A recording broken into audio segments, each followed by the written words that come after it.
Opisyal nang milingkod isip pag-ong hepe o labaw sa Traffic Enforcement Unit Jansan, si Police Lieutenant Colonel Patrich Elma. Gahapong adlaw human nga gihulipan niya si Police Lieutenant Colonel Joel Fuerte. Sa iyang unang pamahayag, gibutyag ni Police Lieutenant Colonel Elma nga iyang tuyo nga i-align ang mga kalihukan sa TEU sa pilosopiya nga ginatawag nga pillar on top of the traffic. Ang pillar nagpasabot og tulo ka mga nag-unang sangkap tama sa enforcement, education o engineering. Matod pa niya, pinaagi sa maong stratehiya, mas mapamaayo ang pagdumala sa trapiko sa dakbayan. Ilabi na sa mga lugar nga sa kasagarang adunay mga insidente tungod sa kakulang sa mga disiplina o infrastruktura.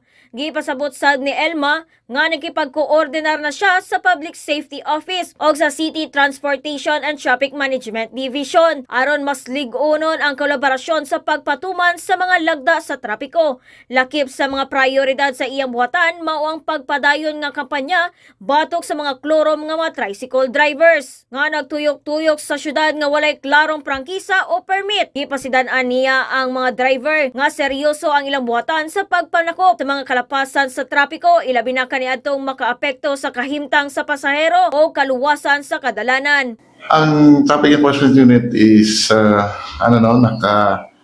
naka-align siya with the pillars. Ang gusto na kumitabo will align our programs, constant programs dito sa pillars of the traffic, which is the enforcement, education, and engineering. So mamagina ang pinaka-main focus nato.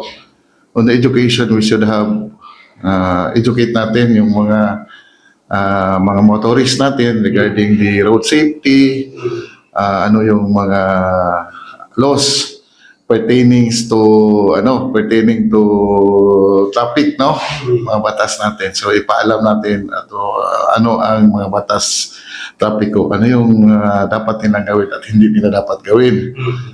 On the enforcement naman, of course, we will be strictly implementing yung ating existing laws of traffics, no?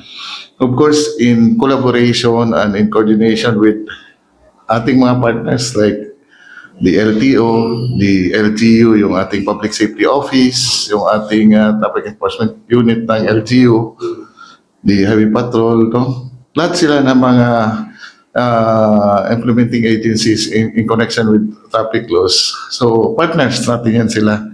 So we have to work hand in hand harmoniously, working relationships sa ilaha, no, para in that way ma-implement natin ng maayos yung batas trapiko. Pagkakaroon gilauman nga mapadayon ang mga operasyon o investigasyon sa mga lugar nga daghan og reklamo sa trapiko o illegal transport operation. Og mao kana report gikan dinhi sa patrol kini si Bombo Iris Lusurata para sa the #1 and most trusted radio network in the country, Bombo Radio Philippines. Basta Radio, Bombo.